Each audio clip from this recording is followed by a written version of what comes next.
Assalamualaikum, I'm Midhat Abbas and I welcome you to Gauhar Publishers.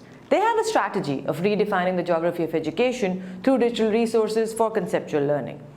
आज बच्चों हम start करने वाले हैं गौहर इंग्लिश ग्रेड 4 का unit number 7 which is my beloved country Pakistan. So let's see कि इस पोम में हमें क्या बताया गया है. Page number 68. रीडिंग करने से पहले आप सब मुझे ये बताइए कि आपको अपने प्यारे कंट्री का पूरा नाम आता है. Well done, it's definitely Pakistan. क्या आपको ये पता है कि ये नाम किसने कॉइन किया था? चौधरी रहमत अली ने. फिर उसके बाद how do you express your love for your country. और अगर आपको मौका मिले अपने मुल्क से अपना प्यार का इजहार करने का तो आप किस तरह करेंगे? मैंने क्या सुना, मिली नगमे गाएंगे, आप झंडा लेके अपने मुल्क में वॉक के लिए निकलेंगे, आप पूरी दुनिया को ये यकीन दिलाएंगे कि पाकिस्तान एक ऐसा मुल्क है जिसकी अपनी आइडेंटिटी है. You are absolutely right. और इस जज्बे को जिसके थ्रू हम अपने मुल्क के लिए प्यार का इजहार करते हैं, इसको कहते हैं पेट्रियाटिज़म. अब चलें, let's read the pome and let's see कि इसमें हमारे प्यारे मुल्क के बारे में क्या है. Page number 69. My beloved country, मेरा प्यारा मुल्क. My beloved country is Pakistan. मेरा प्यारा मुल्क पाकिस्तान है.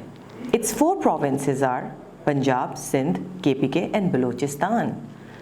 इसके 4 सूबे हैं, पंजाब, सिंध, खैबर पख्तूनख्वा और Balochistan. Kashmir is our jugular vein. Soon Kashmiris will get relief from hardships and pain.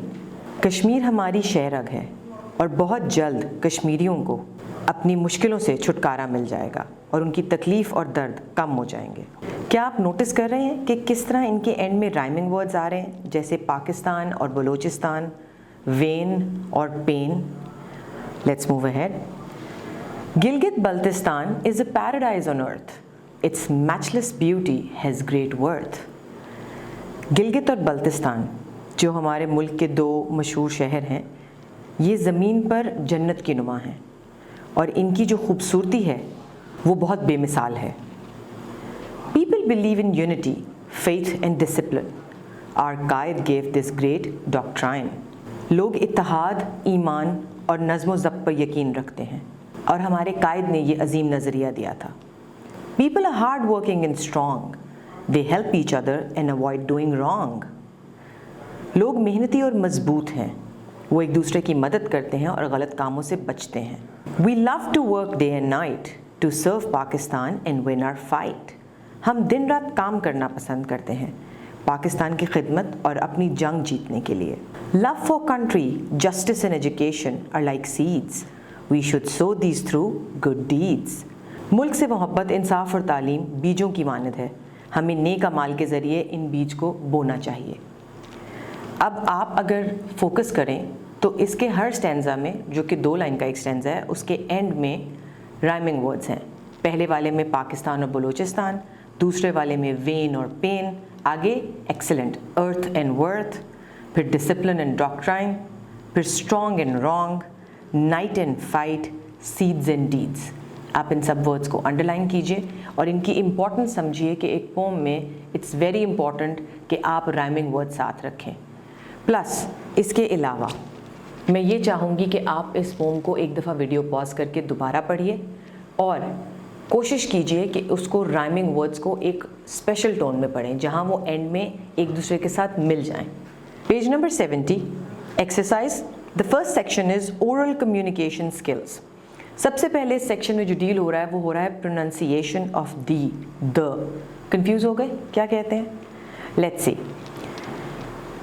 इसमें उन्होंने हमें ये एग्जाम्पल्स दी हैं कि जैसे हम ई का जो साउंड है वो ए पढ़ते हैं, right.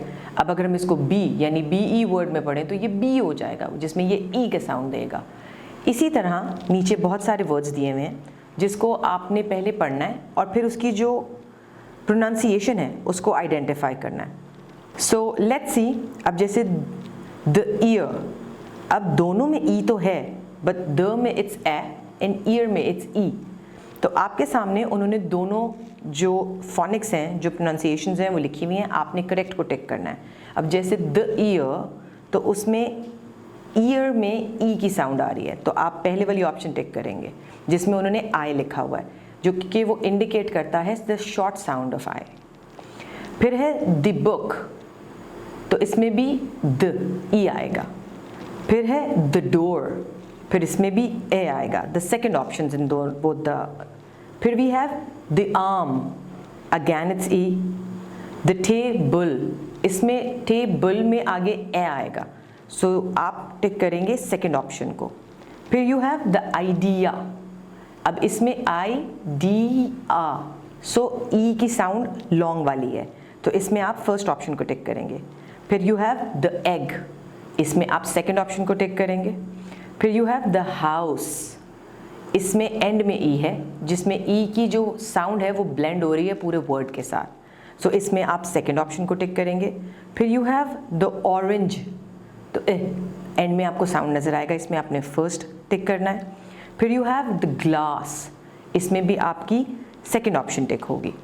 Let's move to page number 71। Expressing wants, यानी हम अपनी ख्वाहिशात का इजहार कैसे कर सकते हैं। इसमें आप डायलॉग पढ़िए, अपने दोस्त या अपने बहन भाइयों के साथ इसको इनैक्ट कीजिए। मैं आपको इसको पढ़ के सुनाती हूँ।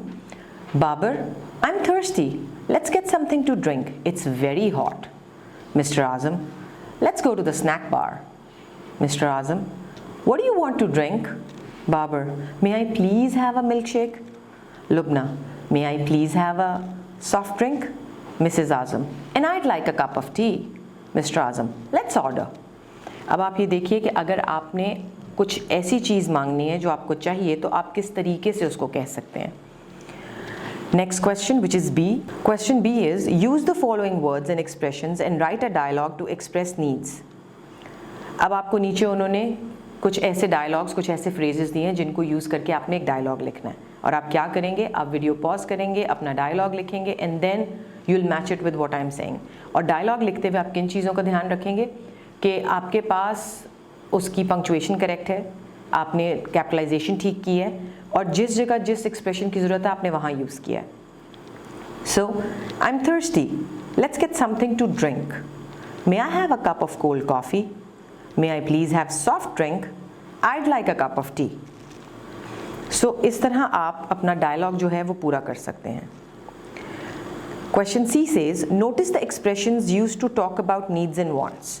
अब आप ये देखें कि आपका एक्सप्रेशन कैसा होना चाहिए। अब जाहिर सी बात है, अगर आप किसी चीज़ की रिक्वेस्ट कर रहे हैं, कोई चीज़ मांग रहे हैं अपने पेरेंट्स से, तो आप ये तो नहीं कहेंगे I want it. No, you will be humble, you will be sweet, you will be polite and then you will ask for it. मांगने में और कहने में बहुत फ़र्क होता है। D, read the dialogue again and write the sentences expressing wants below. अब आपने ऊपर जो डायलॉग है वो एक दफ़ा दोबारा पढ़ना है और उसमें से ऐसी लाइंस पिकअप करनी है जो आपकी ज़रूरियात को शो कर रही हैं। अब जैसे ऊपर वाले डायलॉग में आई एम थर्स्टी, इसका मतलब है उस बच्चे को प्यास लगी हुई है। फिर let's get something to drink, कुछ पीने के लिए लेते हैं। May I have a cup of cold coffee which is like, या फिर may I please have a milkshake. ये इस ज़रूरत को शो कर रहा है कि वो बच्चा क्या पीना चाह रहा है। And at the last, eyed like a cup of T, यानी मुझे एक चाय का कप चाहिए। ये वो सारे डायलॉग्स हैं जो ये शो कर रहे हैं कि आपकी को क्या ज़रूरत है या आपकी ज़रूरियात को इन्हांस कर रहे हैं। आई होप अब आपको ये समझ आ गया होगा कि प्रोनाउंसिएशन में फोनिक्स या उनके साउंड्स का क्या इंपॉर्टेंस है। और एट द सेम टाइम जब आप किसी से कोई चीज़ मांगते हैं या जैसे आप अपने पेरेंट्स से कोई रिक्वेस्ट कर रहे हैं, तो आपके जो एक्सप्रेशन है और वॉइस का जो टोन है, लैंग्वेज का यूजेज बहुत पोलाइट और सॉफ्ट होना चाहिए। आप कोई चीज़ मांगते हुए या किसी चीज़ की रिक्वेस्ट करते हुए गुस्से से या ज़ोर से ज़बरदस्ती से बात नहीं कर सकते।